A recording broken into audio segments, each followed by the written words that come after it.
Easy business की इस खास पेशकश में आप सभी का स्वागत है। आपके साथ मैं हूं शिल्पा। मोदी सरकार ने देश में एंटरप्रेन्योरशिप को बढ़ावा देने के लिए बड़ा ऐलान किया है। वादे के मुताबिक सरकार ने स्टार्टअप्स के लिए एक्शन प्लान पेश कर दिया, लेकिन सबसे बड़ा सवाल ये कि सरकार का एक्शन प्लान स्टार्टअप्स को नई रफ्तार दे पाएगी। क्या सरकार की कोशिश काफी है या कुछ और करने की भी जरूरत है? हमारे इस खास शो में इन्हीं मुद्दों पर हम बातचीत करेंगे। हमारे साथ एक्सपर्ट्स का पैनल होगा, लेकिन सबसे पहले आप ये रिपोर्ट देखिए।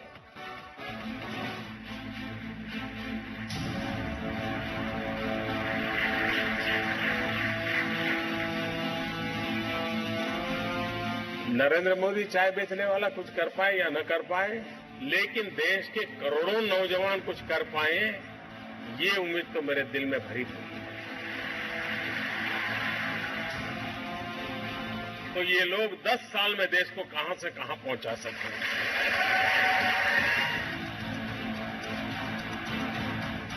सेल्फ सर्टिफिकेशन आधारित कंप्लायंस की व्यवस्था,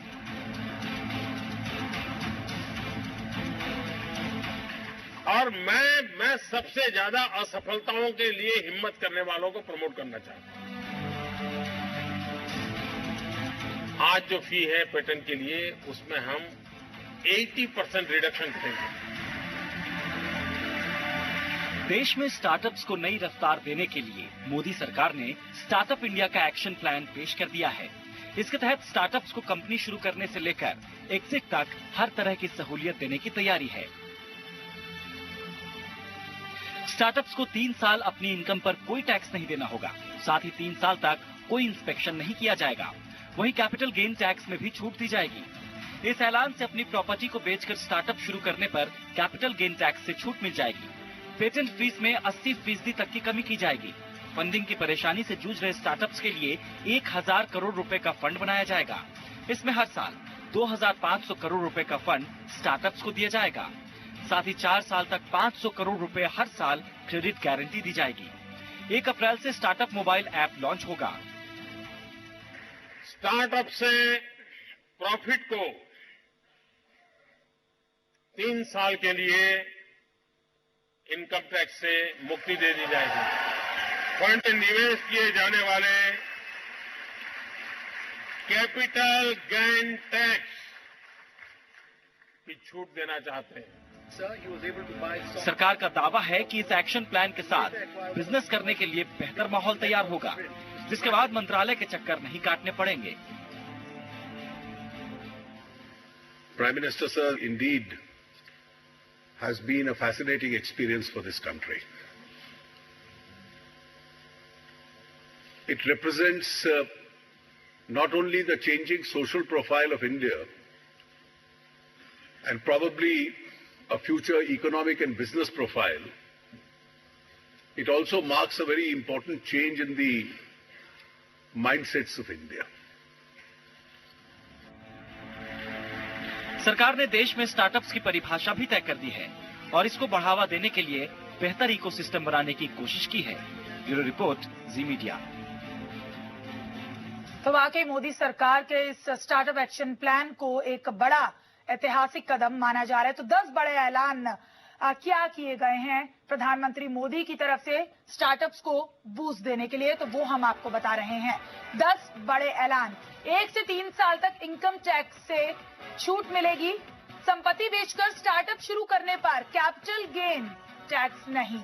और आपको बता दें कि 1 अप्रैल से मोबाइल ऐप के जरिए रजिस्ट्रेशन भी कराना आसान होगा। रजिस्ट्रेशन आप करा सकते हैं। पेटेंट की फीस में 80% की कटौती और हर साल 2500 करोड़ फंड का ऐलान किया गया। सरकारी खरीद में छूट भी मिलेगी, तो सरकारी खरीद में छूट भी मिलेगी। और इनोवेशन को बढ़ावा देने के लिए अटल इनोवेशन मिशन शुरू किया गया है। और स्टार्टअप्स के लिए कंपनी बंद करना भी आसान होगा। स्टार्टअप फेस्ट की शुरुआत होगी और आपको बता दें कि महिलाओं के लिए जल्द कोई घोषणा की जाएगी। तो ये कुछ खास ऐलान जो कल प्रधानमंत्री मोदी ने किए थे स्टार्टअप्स के लिए एक्शन प्लान लॉन्च करते हुए। बहरहाल हमारे साथ खास मेहमान जुड़ रहे हैं इस चर्चा को आगे बढ़ाने के लिए। अंशुमन मेहर, को founder and director my taxi India, और अतुल अग्रवाल, को founder टिसॉट.com, Manu Rekhi, partner and member, TIE Silicon Valley, will be joining us in the studio. Vipul Jain, founder, Advanced Sales, Ankur Agrawal, AVP हैं. और आपको बता दें, अंकुर अग्रवाल इस वक्त बिजनेस ओनर है car-dekho.com और सुजैद अली को फाउंडर एंड CEO Vonik.com के. तो आप सभी खास मेहमानों का इस शो में बहुत स्वागत है. सबसे पहले अंकुर, आपसे मैं जानना चाहूंगी, कल जो प्रधानमंत्री मोदी ने स्टार्टअप्स के लिए एक्शन प्लान जो लॉन्च किया है, तो आप लॉन्ग रन में इसका किस तरीके का पॉजिटिव इम्पैक्ट देख रहे हैं स्टार्टअप इंडस्ट्री पर? देखिए, सबसे पहले तो सरकार की तरफ से बहुत ही सकारात्मक कदम है, क्योंकि पहले कभी भी किसी भी सरकार ने इस तरीके का कोई ना अनाउंसमेंट किया है, ना कोई ऐसा कदम उठाया है. तो मैं तो ये कहना चाहूंगा और सरकार को इसके लिए बधाई देना चाहूंगा कि स्टार्टअप्स को उन्होंने एक अलग तरीके से सबसे पहले पहचानना शुरू किया और दूसरा उनके लिए ऐसे कदमों का ऐलान किया है जो सभी सुनना चाहते हैं और सभी उन पर अमल भी चाहते हैं. तो मैं तो ये कहूंगा कि बहुत ही सकारात्मक कदम है और पूरी इंडस्ट्री को इसे बहुत ही पॉजिटिवली देखना चाहिए. तो पूरी इंडस्ट्री को इसको पॉजिटिव नजरिए से देखना चाहिए. अतुल भी हमारे साथ बने हुए हैं, को फाउंडर Tissot.com. अतुल, आपका इस पर रिएक्शन, आप क्या कहेंगे? मेरे हिसाब से मैं सहमत हूँ अंकुर से कि बहुत सकारात्मक डिसीजन है. मेरे हिसाब से फर्स्ट टाइम सरकार ने एक स्टार्टअप टाइप डिसीजन लिया है खुद. It's a very disruptive and very forward looking decision कि आप जो इन्होंने प्रोविजंस दिए हैं कि स्टार्टअप को स्टार्ट करने का या स्टार्टअप फिनिश करने का जो प्रोविजंस है बहुत पॉजिटिव है एंड इसका काफी हेल्प मिलेगी आगे जाके जो स्टार्टअप्स अभी करंटली चल रहे हैं, जो कि बहुत सारे नौजवान स्टार्टअप बनाना चाहते हैं. जी अंकुर, आप हमारे साथ बने रहिए. आपसे यहाँ ये भी जानना चाहेंगे, अंशुमन मेहर भी हमारे साथ बने हुए, को founder and director my taxi India. क्या आपको लगता है कि लगातार हम ईज ऑफ डूइंग बिजनेस की जो बात करते रहे हैं अंशुमन, और लेकिन यहाँ पर सबसे ज्यादा जब स्टार्टअप अपना नया वेंचर शुरू करता है, नया बिजनेस शुरू करता है, तो उसके दिमाग में एक बात कहीं ना कहीं ये जरूर होती है कि अगर लॉस में जाती है कंपनी तो कितना आसान मेरे लिए होगा अपने स्टार्टअप को बंद करना. तो उस एग्जिट को भी ईज किया गया है, ईज टू एग्जिट भी आप देख रहे हैं इस एक्शन प्लान में? बिल्कुल. मैं इसे कहना चाहूंगा कि ये इंडियन स्टार्टअप और इंडियन एंटरप्रेन्योर के लिए अच्छे दिन की शुरुआत है. और जो मोदी सरकार ने किया है, जिस तरह से इन्होंने जो नए रूल्स आए हैं और जो इन्होंने कानून बनाया है, इस कानून व्यवस्था में स्टार्टअप स्टार्ट करने के लिए किसी भी एंटरप्रेन्योर को जो रिस्क लेना पड़ता है, जो उन्हें अपने फंड को यूटिलाइज करना पड़ता है, तो इसमें एक बहुत बड़ा रिस्क फैक्टर ये होता है कि वो how to exit. And investor जो आप में पैसे लगाते हैं, उनका भी एक रिस्क होता है कि वो इसमें से एग्जिट कैसे ले. तो जो इन्होंने 90 डेज में एग्जिट प्लान जो बनाया है, ये काफी सकारात्मक है और इंडियन स्टार्टअप को ये काफी बढ़ावा देगा. जी, आप हमारे साथ बने रहिए. और मनु रेखी भी, partner and member, TiE Silicon Valley भी हमारे साथ जुड़ रहे हैं. Manu, I would like to ask you, do you really think ease to exit will be really easy in the long run after this action plan?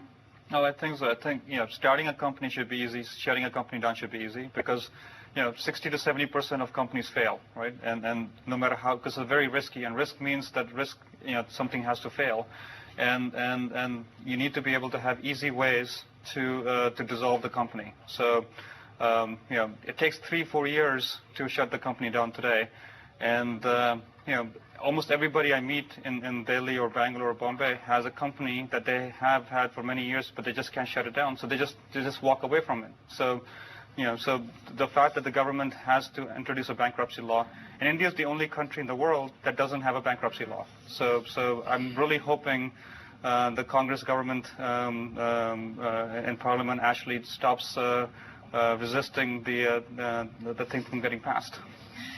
विपुल भी हमारे साथ बने हुए हैं, फाउंडर एडवांस सेल्स. विपुल, आप इससे कितने सहमत हैं? बैंक्रप्सी, जीएसटी, इन तमाम चीजों की जरूरत तो है, लेकिन आप भी क्या मानते हैं कि ईज टू एग्जिट अब और ज्यादा आसान हो जाएगा? सर्टनली. देखिए, किसी भी स्टार्टअप को शुरू करने में एक रिस्क होता है. अगर आज हमें स्टार्टअप को शुरू करना इजी लगता है या इजी सरकार की तरफ से बनाया जा रहा है, तो उतना ही इजी होना चाहिए स्टार्टअप को शट डाउन करना. अगर आज हम कोई स्टार्टअप शुरू करते हैं और उसे शट डाउन नहीं कर पाते किसी भी वजह से, तो ये हमारे सेल्फ कॉन्फिडेंस को भी एक बहुत बड़ी चोट पहुंचाता है. क्योंकि अगर हम हमेशा उस बैगेज को अपने ऊपर लेके चलते रहेंगे तो वो आगे हम कुछ कर नहीं पाएंगे। जी तो it is very very important कि जितना इजी स्टार्ट करना हो उतना इजी शट डाउन करना हो। जी बिल्कुल, यहाँ ये भी जानना चाहेंगे रिस्क फैक्टर की आपने चूंकि बात की है, जब आपने ये वेंचर शुरू करने की सोचा था तो आपके दिमाग में क्या सवाल थे, क्योंकि उस वक्त शायद पॉलिसीज इतनी आसान नहीं थी, तो किस तरीके के चैलेंजेस का सामना आपको करना पड़ा, क्या मुश्किल आई थी? देखिए, किसी भी स्टार्टअप की तरह हमारे सामने भी 3 सबसे बड़े चैलेंज थे। सबसे बड़ा चैलेंज इज ऑब्वियसली फंडिंग। अगर हम एक रिसर्च बेस्ड इंस्टीट्यूट हैं, हम प्योरली रिसर्च और थेरेपीज में काम करते हैं। इसके लिए फंडिंग रेवेन्यू का कोई सोर्स होता नहीं है, हमें सिर्फ फंडिंग चाहिए रिसर्च करने के लिए। तो सबसे बड़ी क्वेश्चन हमेशा रहा कि फंडिंग कैसे आएगी। दूसरा सबसे बड़ा क्वेश्चन हर स्टार्टअप के सामने होता है एक्विजिशन ऑफ टैलेंट। आज हमने एक आइडिया तो हमारे दिमाग में है, लेकिन हमें उसी तरह के लोग चाहिए जो हमें गाइड कर सके, मेंटर कर सके, हमारे साथ उस आइडिया को कमर्शियल बना सके। अगर हम उन लोगों को एक जॉब सेटिस्फैक्शन या जॉब गारंटी नहीं दे सकते अगले 3 साल, 4 साल, 5 साल के लिए, तो ऐसे लोग ढूंढना बड़ा मुश्किल होता है। तीसरी सबसे बड़ी प्रॉब्लम होती है इंफ्रास्ट्रक्चर। हमारी जैसी कंपनी को शायद वर्किंग कैपिटल कम चाहिए, लेकिन इंफ्रास्ट्रक्चर में बहुत इन्वेस्टमेंट चाहिए होती है। अब अगर इस तरह का कोई हमारे पास इंफ्रास्ट्रक्चर अपॉर्चुनिटी हो जहां हम जाके अपनी रिसर्च कर सके, तो that can also solve our problem. But ये 3 आई थिंक सबसे बड़ी प्रॉब्लम्स हर स्टार्टअप के सामने होती हैं। तो टू क्रिएट इंफ्रास्ट्रक्चर पहले एक बहुत बड़ी प्रायोरिटी और प्रॉब्लम भी जरूर ये था। अंकुर, आप इंफ्रास्ट्रक्चर टू क्रिएट इंफ्रास्ट्रक्चर और ऐसा माहौल बनाना, आप इसको कितनी बड़ी चुनौती अब भी मान रहे हैं इस एक्शन प्लान के लॉन्च होने के बाद, या आपको लगता है कि बाकी अब चीजें आसान हो जाएंगी? देखिए, मैं तो ये कहूंगा कि ऐलान करना तो आसान होता है, लेकिन सरकार की तरफ से भी सबसे बड़ा चैलेंज ये रहेगा कि इसको अमली जामा कैसे पहनाया जाए। अब सिर्फ ऐलान के बेसिस पर ही अगर हम ये सोच लें कि सब कुछ हो जाएगा, ऐसा नहीं होगा। और ताली हमेशा 2 हाथ से बजती है। जितना सरकार अपनी तरफ से इनिशिएटिव लेगी, पहल करेगी, उतना ही पहल हमें एंटरप्रेन्योर्स को भी करना पड़ेगा, ताकि जो भी ऐलान हुए हैं, और सिर्फ यही नहीं, ये भी कहा गया है कि आगे भी हम इसको आगे बढ़ाएंगे, और जैसे खासकर महिलाओं के लिए कहा गया है कि और भी नए ऐलान किए जाएंगे जी। तो सारी चीजों को अगर आप एक साथ मिलाकर देखें, तो अगर ऑन ग्राउंड, यानी कि अगर सिर्फ जमीन पर उसका अमल अच्छा होगा, तो मैं मानता हूं कि सिर्फ अभी नहीं, आने वाले अगले 5 सालों में बहुत कुछ किया जा सकता है।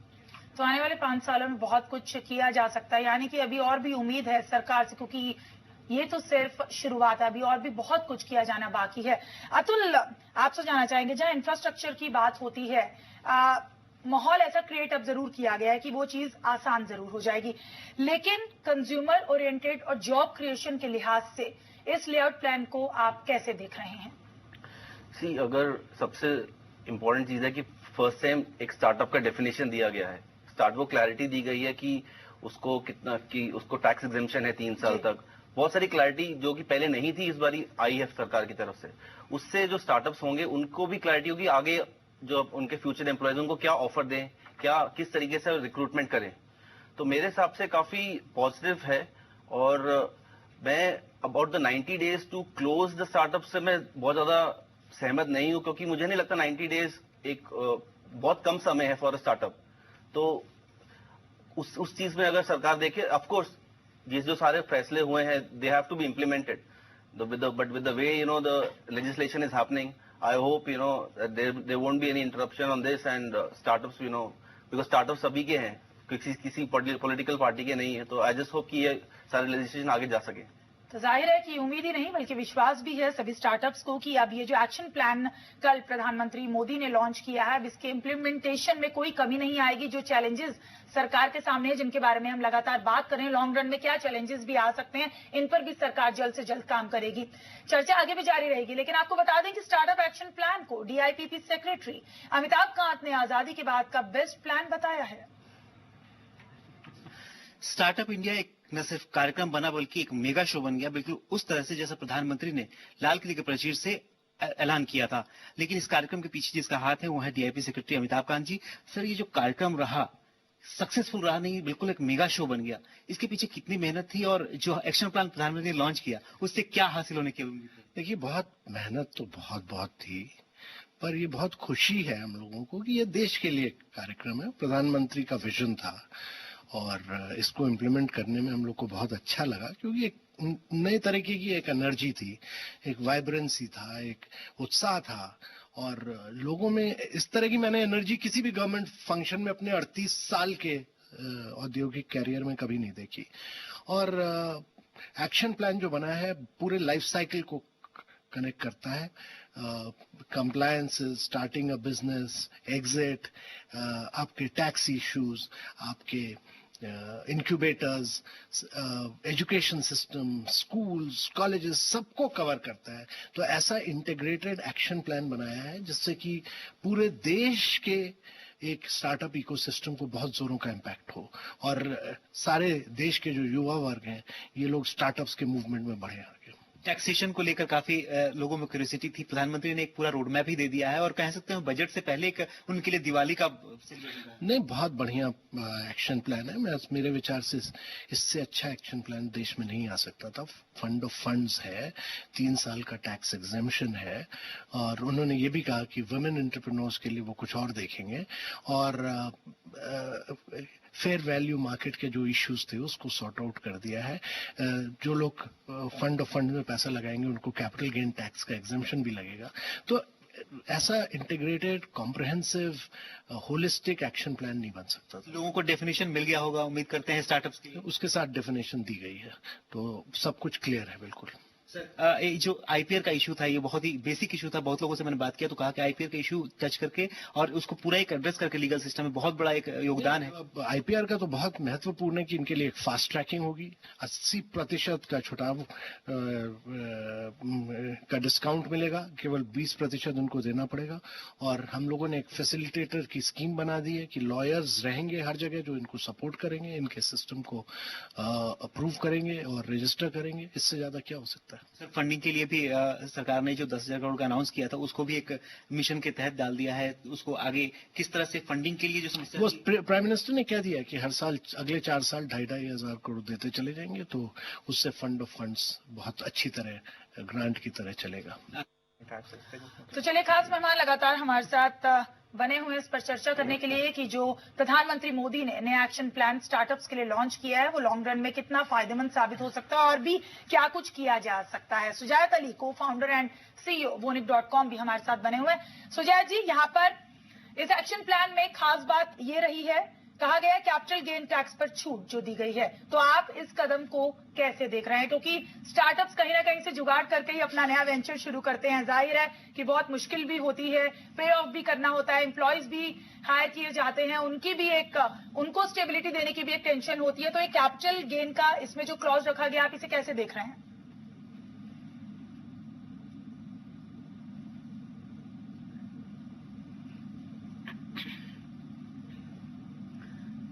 सुजायत अली, अब तक हमारी आवाज पहुंच रही है?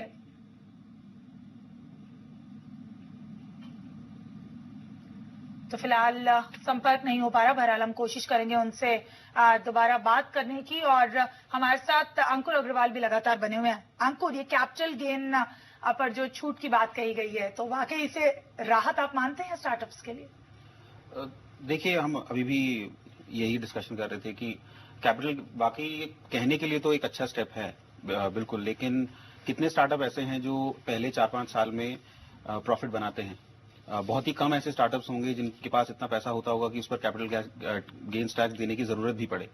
तो मैं भी यही कहूंगा बार बार कि कदम तो ठीक है, कदम अच्छा है, कहने के लिए अच्छा है, लेकिन काफी स्टार्टअप्स ऐसे होते हैं जो जितना भी प्रॉफिट बनाते हैं उसको री इन्वेस्ट कर देते हैं अपने ही स्टार्टअप में फिर से, क्योंकि उन्हें पैसे की जरूरत पड़ती रहती है। या तो वो फंड से लेते हैं पैसा और तब बिजनेस में लगाते हैं, या फिर वो लेते हैं अपने प्रॉफिट्स को और उनको बिजनेस में लगाते हैं। तो कदम तो अच्छा है, लेकिन बहुत सारे स्टार्टअप्स मेरी नजर में इसका बहुत फायदा उठा नहीं पाएंगे, ये मेरा मानना है।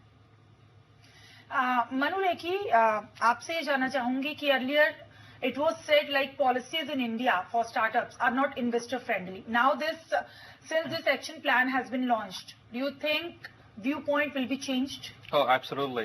I've never heard a head of state talk so passionately about startups anywhere. So I think this the leadership changes. It's just like a CEO of a startup, right? The culture starts at the top, and he's defined the culture. He wants the startups to create jobs, and I think the startups can create over 100 million jobs in the next 5 to 10 years, right? And if you look at the U.S. or any other developed country, 70% of all job creation in the U.S. is by startups, right? So established companies do not create jobs. They actually reduce jobs because they keep bringing efficiency and they want to reduce jobs. So I think he's on the right track. He's laid the foundation down. And I think the announcement yesterday was just the start of it. I think he has a lot more. We had a private one-on-one discussion with the Prime Minister yesterday. And, he's frustrated with things getting stuck in Parliament, and he has a huge plan, but he's very diligent, and he's not going to give up. And just hearing him talk yesterday, and he was very passionate, it also almost reminded of me when I was doing my startup, or any one of the people on this panel here today. So he's running the government as a startup, and I think he has a passion. He wants the young generation in India to create startups, to stop being job seekers, but to be job creators. And I think that's the key part. So it's not going to happen in one day. He had a very good action plan. I think I agree with almost all of them. There are some things that are missing, but I think in the next 6 months, 8 months, I'm hoping for a lot more. Some things are missing. कुछ तो missing है, लेकिन अभी बहुत कुछ, जैसे कि लगातार हम बोल रहे हैं, किया जाना बाकी है, और जो चीजें इसमें एक्शन प्लान में मिस हुई हैं वो जल्दी कवर अप भी सरकार की तरफ से कर ली जाएंगी। और इस वक्त Sujait Ali, co-founder and CEO Vonit.com हमारे साथ जुड़ रहे हैं। सुजैत, यहाँ पर लगातार स्टार्टअप्स के लिए सरकार की तरफ से जो एक ऐतिहासिक कदम उठाया गया उनको बूस्ट करने के लिए, उसके बारे में हम चर्चा कर रहे हैं।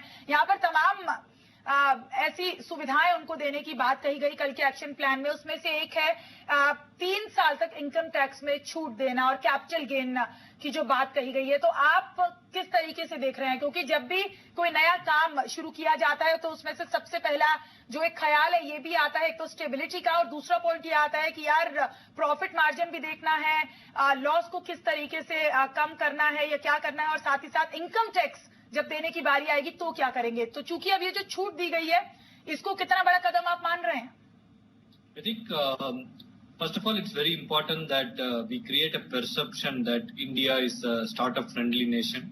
So this income tax exemption and even the other things like reducing the time for registering a startup, all these are steps towards creating that perception that India is startup friendly. But in terms of reality, the impact might not be that huge. If you really look at it, like I think less than maybe like less than 0.7 or 0.6% of the startup might make any profit in the first 3 years. So already like more than 99% of the startups don't have any income. So not having income tax exemption or having income tax exemption is not going to be that beneficial for these startups. And the second part is, even to qualify for that, they need to get a recommendation from an incubator, or they need to be approved by interministerial body. So we have to still wait for those details, but that again like includes a lot of hurdles in getting that. But even very small number of startups are going to be eligible for that. So rather than an income tax exception, it would be great if we can get something like a service tax exception, which every startup can end up paying. And by not having service tax, or by having reduced service tax, the startups can be much more competitive in the first 3 years, thereby like facilitating their growth in the first 3 years, right? But having said that, perception is also important. India is currently not perceived as a business-friendly nation. So these efforts will go a long way in creating that perception. जी, आप हमारे साथ बने रहिए। तो सभी खास मेहमान हमारे साथ बने हुए हैं, और इंफ्रास्ट्रक्चर को बढ़ावा देने के लिए, उसको क्रिएट करने के लिए एक माहौल की जरूरत थी। वो तो अब जरूर कोशिश की गई है इस एक्शन प्लान के जरिए। और भी क्या कुछ खास है इस एक्शन प्लान में, और क्या कुछ स्टार्टअप चाहते हैं कि आगे 6 महीनों में सरकार और भी कदम उठाए, इन तमाम पहलुओं पर हम चर्चा करेंगे। लेकिन रुक रहे हैं एक ब्रेक के लिए, जल्द हाजिर होंगे। ब्रेक के बाद आप सभी का स्वागत है। प्रधानमंत्री नरेंद्र मोदी ने स्टार्टअप एक्शन प्लान लॉन्च किया। इस मौके पर देश विदेश के स्टार्टअप्स के करीब 40 फाउंडर सीईओज जुटे। आइए आपको बताते हैं कौन सी प्रमुख हस्तियां इस कार्यक्रम में मौजूद रहीं। दुनिया भर की नजरें शनिवार को दिल्ली के विज्ञान भवन पर थीं, जहां प्रधानमंत्री नरेंद्र मोदी अपने महत्वाकांक्षी प्रोजेक्ट स्टार्टअप इंडिया कैंपेन को लॉन्च करने वाले थे। देश विदेश के करीब 40 सीईओ विज्ञान भवन में समय से पहले जुट गए थे। पीएम उनके लिए क्या तोहफा लाए हैं, इसका उन्हें बेसब्री से इंतजार था। इस मौके पर मौजूद उबर के सीईओ ट्रैविस कैलनिक ने कहा कि आने वाले समय में भारत स्टार्टअप्स का बड़ा हब होगा। तो वी वर्क के को फाउंडर एडम न्यूमैन ने स्टार्टअप्स को बढ़ावा देने के लिए पीएम के एक्शन प्लान को बड़ा कदम बताया।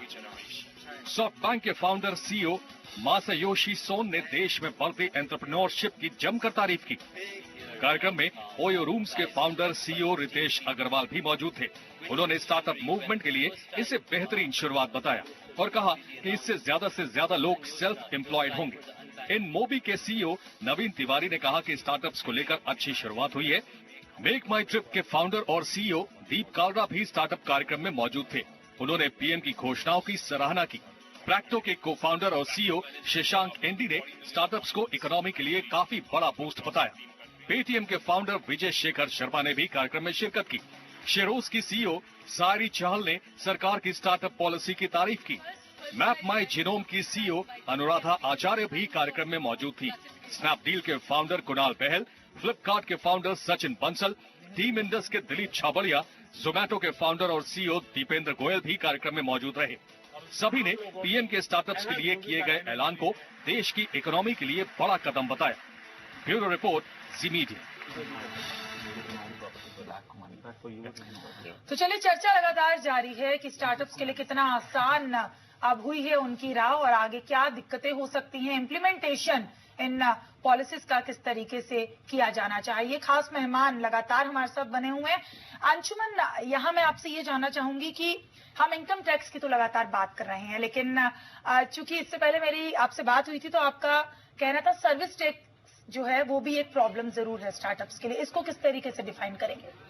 ये सच में एक बहुत बड़ा चीज है कि आपने टैक्स में तो अपने एग्जाम्पशन दे दिया है, जबकि 3 साल की पीरियड जो होता है कि कोई भी स्टार्टअप इन 3 साल के पीरियड में ज्यादा प्रॉफिट कमाती नहीं है, तो टैक्स में एग्जाम्पशन जो है वो ज्यादा हमें बेनिफिट नहीं देगी। हाँ, अगर हमें सर्विस टैक्स में एग्जाम्पशन मिलता है तो ये सच में स्टार्टअप के लिए बहुत इंकरेजमेंट होगा, क्योंकि इन 3 साल में वो अगर सर्विस टैक्स सेव करते हैं तो उनके लिए ग्रोथ होगा और आफ्टर 3 ईयर डेफिनेटली वो गवर्नमेंट को इससे ज्यादा रिटर्न देंगे। जी विपुल, आप भी क्या इससे सहमत हैं? बिल्कुल।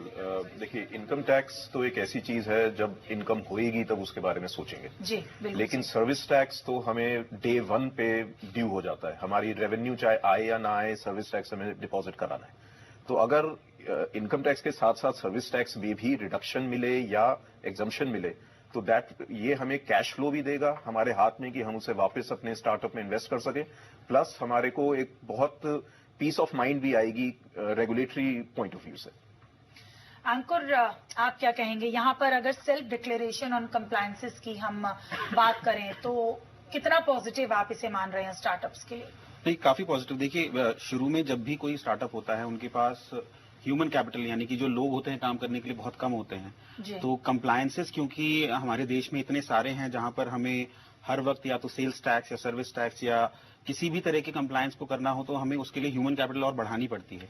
बेहतर है अगर इन कंप्लायंसेस को, जैसा कि सरकार कह रही है कि आप सेल्फ डिक्लेयर कर दीजिए तो हम आपको उस चीज के लिए परेशान नहीं करेंगे, तो काफी पॉजिटिवली मैं देखता हूं उसे, जो ये सेल्फ डिक्लेरेशन वाली चीज कही गई है। जी अतुल, आप अपना कुछ पर्सनल एक्सपीरियंस इस पर शेयर करना चाहेंगे? मेरे हिसाब से इन जितने भी अनाउंसमेंट उसमें सबसे इम्पोर्टेंट अनाउंसमेंट यही है अबाउट सेल्फ सर्टिफिकेशन, क्योंकि जो एंटरप्रेन्योर्स होते हैं, जो कि बडिंग एंटरप्रेन्योर्स होते हैं, जैसे हम लोग थे जी, तो हम लोग एक्चुअली बहुत शुरू में डरते हैं क्योंकि इंडिया में इतने सारे तरीके के टैक्सेस हैं, इतने सारे तरीके के कंप्लायंसेस हैं। अगर आप सिचुएशन ऐसी हो जाती है कि एक बंदे को सिर्फ वही चीज देखनी पड़ती है, तो इस सब से ये होगा कि आप लोग अपने काम पे ज्यादा फोकस कर सकते हैं, एम्प्लॉयमेंट जनरेट करने पे ज्यादा फोकस कर सकते हैं, रादर देन लुकिंग एट कि ये टैक्स जमा करें, ये कंप्लायंस मीट करें। और ऊपर से होता क्या है कि a lot of times the bureaucracy is such that that they identify you, they know that कि आपकी नॉलेज कम है, क्योंकि ऑफ कोर्स जो स्टार्ट कर रहा है जनरली सीधे लोग ही होते हैं, जो जिनको ज्यादा कम नॉलेज होती है, तो वो उनको हरासमेंट भी ज्यादा होती है। हमारे काफी हरासमेंट हुआ है। तो I can only say that अगर ये चीज 5 साल पहले आई होती तो शायद हम लोग और बड़े हो गए होते। अभी जिस स्केल पे हम हैं, we could have become perhaps, जो हम अभी एम कर रहे हैं ग्लोबल जाने का, we could have perhaps already been global.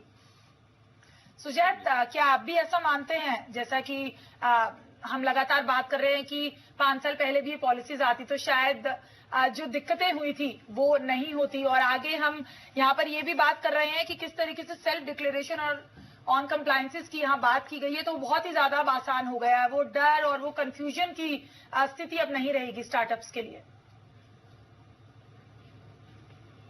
Biggest announcement, right? So I think I would even expect it to go beyond what has been declared now and go to things like FDI reporting, forex payments and forex, both receipt and paying for forex.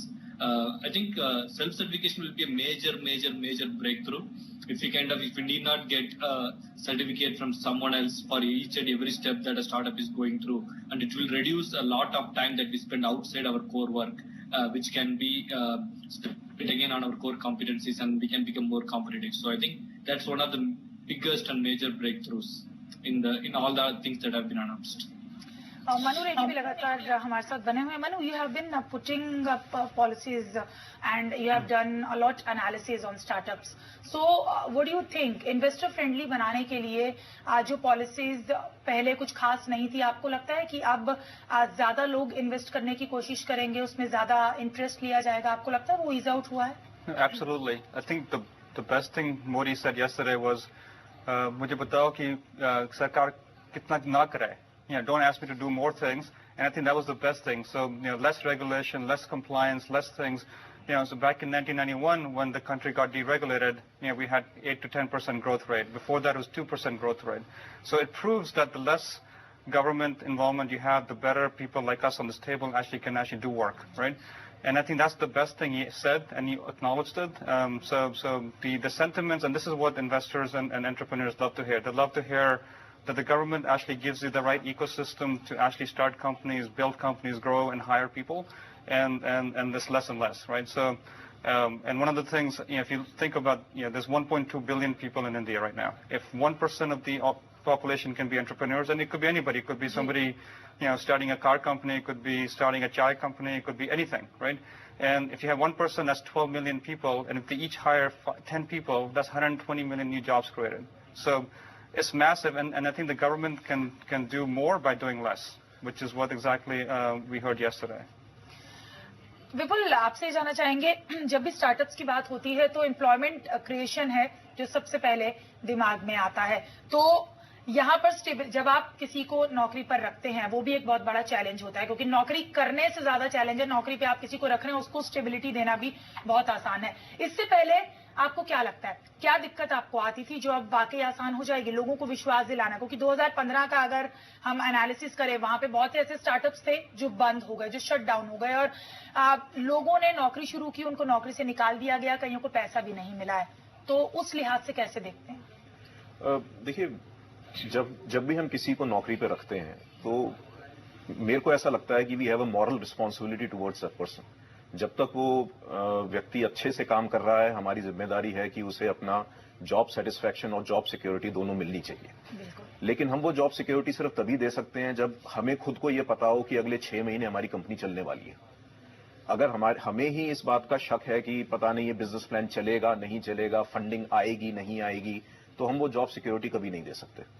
अब अगर हमें एक ecosystem मिलता है जहां हमें ये पता है कि एक तरीका है फंडिंग लेने का, एक तरीका है पूरा इंफ्रास्ट्रक्चर क्रिएट करने का, तो अगर हमारा बिजनेस प्लान अच्छा है, अगर हम अच्छे से काम कर रहे हैं, तो डेफिनेटली हमारी कंपनी या स्टार्टअप चलती रहेगी। जब वो इकोसिस्टम डेवलप हो जाएगा तो हम यही गारंटीज, यही कॉन्फिडेंस अपने एम्प्लॉयज को दे सकते हैं, जिससे वो भी इस चीज को, अब जॉब सिक्योरिटी को अपने दिमाग से निकाल के और कॉन्सेंट्रेट करें एक अच्छा काम करने में। तो ये मेरे हिसाब से बहुत अच्छी चीज है। सुजात अली, आपसे यहाँ ये जानना चाहूंगी, there are no second thoughts about it, Indian brains are very sharp, लेकिन उस शार्पनेस को आगे बढ़ाने के लिए भी पॉलिसीज का आसान होना बहुत जरूरी था। अगर पिछले 5 सालों में जाएं तो शायद स्टार्टअप शब्द से ही लोग जानते नहीं थे, लेकिन अब जिस तरीके से सरकार ने कोशिश की है, तो आपको लगता है कि लोगों के मन में, चूंकि हम यहाँ पर एम्प्लॉयमेंट क्रिएशन की भी बात करें, लोगों के मन में एक डर जरूर होता था, यार स्टार्टअप में नौकरी करने जा रहे हैं, पता नहीं स्टार्टअप कब बंद हो जाए, नौकरी कब चली जाएगी। जहां शार्पनेस की बात आती है इंडियन ब्रेन्स की, तो वहां पर उन्हें रास्ता दिखाना भी बहुत जरूरी है, जो मोदी सरकार ने किया है। Yeah, definitely. So I think when we talk about jobs created by startup, couple of things are very important. It's not just about the quantity of the jobs that we create, but also about the quality of the job. If you take startups, like at least in Munich, what we say is like what our people learn in 1 year will probably take like 5 or 6 years to learn in a traditional setup. So it's not just about the quantity, the kind of maturity that the people get, the kind of skill sets that they acquire when they work at a startup, it's going to be huge. So even worst case, like if a startup is not able to keep them employed, if they are like letting them go, they will be like much more employable than what they were when they join a startup. And the second part is, definitely with government behind us, with our Prime Minister behind us, more and more students and more people who are looking to shift jobs are going to be more inclined towards joining startups, which is going to accelerate the kind of maturity, the kind of employability the whole Indian population is going to get. And on top of that, like if you look at like even these people who, if they want to get into a very big their dream companies such as Google or Facebook, I think they are probably looking, those kind of companies are probably looking to hire from startups rather than from traditional service-oriented companies. So even there, we are laying them a better career path than what they have been following before. So in all perspectives, I think this has been a very great thing. तो वाकई बहुत अच्छा कदम, ऐतिहासिक कदम मोदी सरकार की तरफ से startups की बेटरमेंट के लिए उठाया गया है। बहरहाल सभी खास मेहमान हमारे साथ बने हुए हैं और वित्त राज्य मंत्री जयंत सिन्हा ने स्टार्टअप्स के लिए किए गए ऐलान को ऐतिहासिक बताया है। जयंत सिन्हा से एक्सक्लूसिव बातचीत की जी बिजनेस संवाददाता आलोक प्रियदर्शी ने। स्टार्टअप्स को मिला है, आपको क्या उम्मीद है कि इस जो टैक्स रोडमैप है उससे कितना मदद मिलेगा? आज स्टार्टअप्स के लिए, एंटरप्रेन्योरियल इकोसिस्टम के लिए एक ऐतिहासिक दिन है। कई सारे क्रांतिकारी कदम हम लोगों ने लिए हैं, चाहे वो कंप्लायंस के मुद्दे हों, चाहे वो फंडिंग के मुद्दे हों, चाहे वो रिसर्च के मुद्दे हों। मैंने पहले भी कहा था कि 4 क्षेत्र हैं जिनको हम लोग प्राथमिकता दे रहे हैं। उन पे आज आपने देखा हम लोगों ने कितनी महत्वपूर्ण हम लोगों ने इस पे निर्णय हम लोगों ने लिए हैं और इससे मुझे पूरी तरीके से विश्वास और भरोसा है जो हमारी कोशिश थी कि हिंदुस्तान का स्टार्टअप इकोसिस्टम पूरे विश्व में उभर के आए और टॉप पे आए, वो मुझे लगता है बिल्कुल होने वाला है। टैक्स के प्रोविजंस जो हैं वो हालांकि बजट में ऐलान होंगे, लेकिन वो लागू कब से होंगे और क्या उसका, वो आप जरा एक्शन प्लान में डिटेल्स में देख लीजिए और भी डिटेल जो है उस पर फोर्थ कमिंग है। लास्ट सवाल की जो बबल्स की बात की थी, जो अभी इकोसिस्टम में दिक्कतें हो रही हैं, ये एक्शन प्लान कितना उस पर कामयाब रहेगा? नहीं, देखिए मैंने बबल्स का खतरा उठाया। अब बबल है कि नहीं है वो तो मार्केट तय करता है। हम लोग पॉलिसी मेकर्स हैं, हमारी कोशिश यही होनी चाहिए कि अगर बबल बर्स्ट हो जाता है, अगर वो जो बलून है वो बलून का विस्फोट होता है तो कोई सिस्टेमिक एडवर्स कॉन्सिक्वेंसेज ना हो। वित्त राज्य मंत्री जयंत सिन्हा जिनका कहना है कि जो स्टार्टअप्स के लिए रोड मैप दिया गया है टैक्सेशन का, वो टैक्सेशन 2016 अप्रैल से लागू होगा और नए स्टार्टअप्स के लिए लागू होगा। तो कुल मिलाकर स्टार्टअप्स के लिए टैक्स को लेकर, फंडिंग को लेकर जो दिक्कतें थी, कहीं ना कहीं रोड मैप जो एक्शन प्लान है उसमें एड्रेस करने की कोशिश की गई है। तो मनु रेखी भी लगातार हमारे साथ बने हैं। Manu, exit should not always be problematic, right? We have been talking exit from the business, so how do you define happy exit? Well, I mean, most entrepreneurs start companies not to shut it down. They start companies, either to take it public, IPO, or you get sold to a company, a larger company, whether it's a Snapdeal or Facebook or Google. So that's the happy exit, which the entrepreneurs, the employees, the investors are all happy about, and the government too, because they get taxes from the sale as well. So I think that's the piece, that needs a lot of reform. So just to give you an example. Facebook acquired a company in India called Little Eye Labs for roughly about $10 million. And in the same 2 months, they acquired a company called WhatsApp. You might have heard of it, for about $19 billion. Talking to the person within Facebook, the head of Corp Dev, confided in me, sort of said, the time it took me, the legal time, the work, the regulation, compliance to acquire the Little Eye Labs for $10 million was more than the $19 billion acquisition, right? So when you look at the scale, so this deters him from acquiring a company in India again, right? And we need companies like that, or any company, to be able to acquire companies in India, because that's 90% of all happy exits happen to acquisitions by other larger companies, right? So we need that, and the government can and should do more, because it shouldn't take that much effort to do those things. So. And I think the panel here would actually agree. Atul, Manu ने यहाँ पर जो जिक्र किया है happy exit का, तो आप उससे कितने सहमत हैं? सी टोटली इसके अंदर तो कोई दो राय हो ही नहीं सकती। एंड एक्चुअली सिर्फ स्टार्टअप के लिए नहीं, इन जनरल जो I am sure everybody here will agree कि जो the paper work involved in India is too much, जो कि रेगुलेशंस हैं। तो सिर्फ स्टार्टअप के लिए नहीं, ओवरऑल ही ये the government should work towards reducing it. And उससे ये होगा कि like we will have better opportunities to partner with bigger companies or to be acquired by bigger companies, and then क्या होगा, क्योंकि स्टार्टअप अगर कोई अपने आप को एग्जिट करता है with a happy exit like you said, तो in the end they will create more startups and employment और बढ़ेगा। तो इसलिए इंपॉर्टेंट है कि हैप्पी एग्जिट मिले ताकि स्टार्टअप का कल्चर उसी से और प्रमोट होगा, क्योंकि अगर ज्यादा स्टार्टअप्स मरेंगे तो उससे जो है अराउंड द सेंटीमेंट काफी नेगेटिव होता है। अंकुर, इंटेलेक्चुअल प्रॉपर्टी की बात हम इससे पहले कर रहे थे, आपको लगता है कि ये इस पर जो कदम उठाया गया है सरकार की तरफ से, चूंकि ये सारी जो प्रोग्राम्स हैं सरकार के इंटरलिंक्ड हैं, चाहे हम मेक इन इंडिया की बात करें, स्टार्टअप की बात करें, ये सब चीजें इंटरलिंक्ड है, तो इसमें भी बहुत ज्यादा मदद मिलने वाली है इस कदम के बाद? तो देखिए, जो अनाउंसमेंट किया है वो तो बहुत ही पॉजिटिव है। अब ये देखिए, कोई भी अगर एंटरप्रेन्योर कोई नया बिजनेस जब शुरू करता है तो वो एक आइडिया पर शुरू करता है। हमेशा एक दिमाग में सोच होती है कि मुझे ये प्रॉब्लम सॉल्व करनी है। कल की कॉन्फ्रेंस में भी यही कहा गया था कि अगर 5 लोग भी हैं ऐसे जो एक प्रॉब्लम के लिए कुछ सॉल्व करना चाहते हैं तो आपको उसकी तरफ एक कदम बढ़ाना चाहिए। उस आइडिया को अगर आप इम्प्लीमेंट करने जाएं और आपके दिमाग में हमेशा ये लगा रहे कि मैंने जो प्रोडक्ट बनाया है या मैंने कोई चीज बनाई है वो आज मैं इंडिया में बनाता हूं लेकिन उसका कोई प्रोटेक्शन नहीं है क्योंकि कोई और उसको कॉपी करके और उसका फायदा वो उठा ले, और जबकि मेहनत और आइडिया मेरी थी, तो उस हिसाब से बहुत ही अच्छा कदम एटलीस्ट कहा तो है सरकार ने कि हम प्रोटेक्शन देना चाहेंगे। ये उस ब्रेन ड्रेन को भी रोक सकता है जो हमेशा लोग सोचते हैं कि बजाय इंडिया में काम करने के मैं बाहर चला जाऊं, मैं यूएस चला जाऊं या यूरोप चला जाऊं और वहां पर मैं इस प्रोडक्ट को ट्राई करूं, क्योंकि इंडिया में तो हमेशा यही होने वाला है कि मैं नया प्रोडक्ट बनाऊंगा और उसको कोई ना कोई कॉपी कर लेगा। तो इंटेलेक्चुअल प्रॉपर्टी किसी भी एंटरप्रेन्योर, किसी भी इनोवेटर के दिमाग में एक बहुत ही महत्वपूर्ण चीज होती है, और इसको कम से कम जो अनाउंसमेंट की है उसमें तो अच्छी तरह से एड्रेस किया गया है कि हम इसको यूएस लेवल तक ले जाना चाहेंगे और जल्दी से जल्दी बैकलॉग खत्म कर देंगे, और सबसे महत्वपूर्ण ये चीज है कि उसको प्रोटेक्ट करेंगे। सिर्फ यही नहीं कि हम उसको आइडेंटिफाई करते हैं इस प्रॉब्लम को, लेकिन उसको हम सॉल्व भी करना चाहते हैं। तो इसको तो मैं बहुत ही महत्वपूर्ण कदम बताऊंगा आईपीआर के पॉइंट ऑफ व्यू से। अंशुमन मेहर भी लगातार हमारे साथ बने हुए हैं।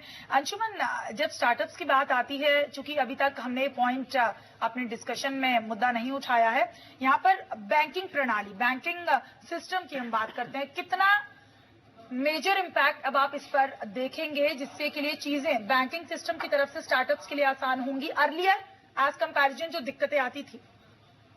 बैंकिंग सिस्टम में मैं 2 चीजों पे ध्यान आकर्षित करना चाहूंगा जी। एक तो कंप्लायंस है, जो नए स्टार्टअप, जो नए एंटरप्रेन्योर हैं, उनको जो कंप्लायंस इशू है उनके बारे में उन्हें पता नहीं होता है। I can take my example, when I started my taxi India, तो क्या क्या कंप्लायंसेस होते हैं जब आप फॉरेन रेमिटेंस आता है तो कौन कौन से पेपर्स आपको फाइल करने पड़ते हैं, इनके बारे में आपको जानकारियां नहीं होती है। और हमने बहुत ही फाइनेंशियल इंस्टीट्यूशन के पास गए, उनसे पूछा कि क्या क्या चीजें की रिक्वायरमेंट होती है, बैंक से बात किया और हमें अलग अलग जगह से ये चीजें की पता चली।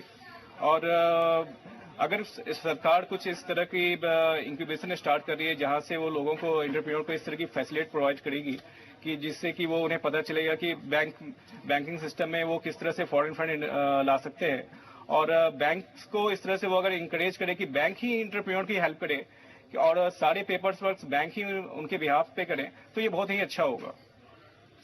अतुल, आपसे भी जानना चाहेंगे कि बैंकिंग सिस्टम की चूंकि हमने यहाँ पर बात की है, तो किसी तरीके की इस कंटेक्स्ट में प्रॉब्लम्स आपने भी शुरुआती दौर में फेस की हैं?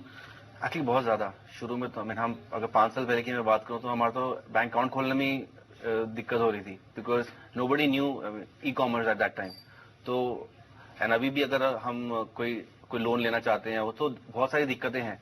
तो with I can only hope कि विद द करंट पॉलिसी तो the awareness amongst the financial institutions will also increase, and since they know that the government is behind all the startups and is promoting this, तो situation थोड़ी improve होगी। Situation जरूर improve होगी, ऐसी उम्मीद भी है, विश्वास भी है। सभी स्टार्टअप्स इस वक्त जो स्टूडियो में हमारे साथ मौजूद हैं, तो स्टार्टअप एक्शन प्लान के लॉन्च कार्यक्रम में शामिल होने के लिए उबर के सीईओ भी थे और उन्होंने कहा कि पीएम का एक्शन प्लान स्टार्टअप की कामयाबी में बड़ी भूमिका निभाएगा। जी मीडिया संवाददाता आलोक प्रियदर्शी ने उबर के सीईओ ट्रेविस कैलनिक से बात की।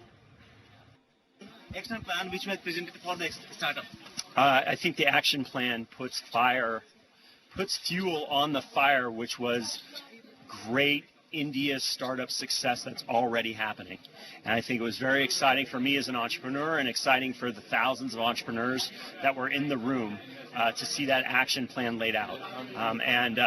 It makes me even more optimistic about our business here in India and makes me more excited about being a part of the startup ecosystem here in India.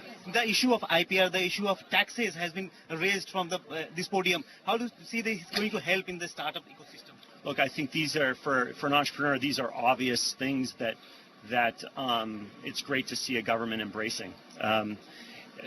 When you make something that is what you create, that is yours, it's an asset, and making sure that that asset has certain property rights is important. So last question, how do you think this the future of the startup will go in next coming 10 years, 5 years for India? Look, there are 3 major R&D and innovation hubs in the world in the next 5 to 10 years, and I call it the 3 Bays. It's the Bay Area, it's Beijing, and it's Bangalore. Thank you. तो चलिए, खास मेहमान लगातार हमारे साथ बने हुए इस चर्चा को आगे बढ़ाने के लिए, और यहाँ पर मनु रेकी हैं हमारे साथ जो इस चर्चा में कुछ अहम पॉइंट्स वो चाहते हैं कि उन पर बात की जाए। Manu, we were talking about stock options, so how can Indian government can go further on that? Stock options, आपने पहले बात कर रहे थे कि स्टॉक ऑप्शंस और employees have taken a lot of risk to go work for startup, right? And you know, the CEOs can't promise that they will have a job 6 months later, 2 years later. So job security, can't come at a startup. So if you want job security, you should go work for a large company, right? But if you want to work for an exciting young company, but then you need to have a reward, right? That the reward comes in stock options, right? So instead of giving you a security, the CEOs or the founders give you stock options in the company. So but what happens is stock options are treated as ordinary income. So the employees get huge cuts on the income when happy exits happen. 80% of the time it's a bad exit, right? And they don't get nothing for their risk they take. So I think so you need to reward the employees for actually taking the risk. So just the same way you have zero capital gains for investors, I would say make zero capital gains for employees as well, and reward them for taking the risk. For startups to work, you need entrepreneurs, you need an entrepreneur employee, which is called, and then you need entrepreneur government, which they did yesterday. So everybody needs to be an entrepreneur, but the employee needs to be rewarded appropriately. Just to give you a story, if Company A acquires Company B for stock options, they don't have cash, but they want to combine the 2 companies together. The company that's getting acquired, all the employees have to pay taxes on the stock options they own, even though there's no cash being given, right? So they have to take money from their savings, give it to the government, and if Company A then goes bankrupt 2 years later, they've already paid the taxes. So they had a huge disadvantage. So I would really encourage the government to actually do a little bit more for the employees as they've done for the entrepreneurs too. Okay.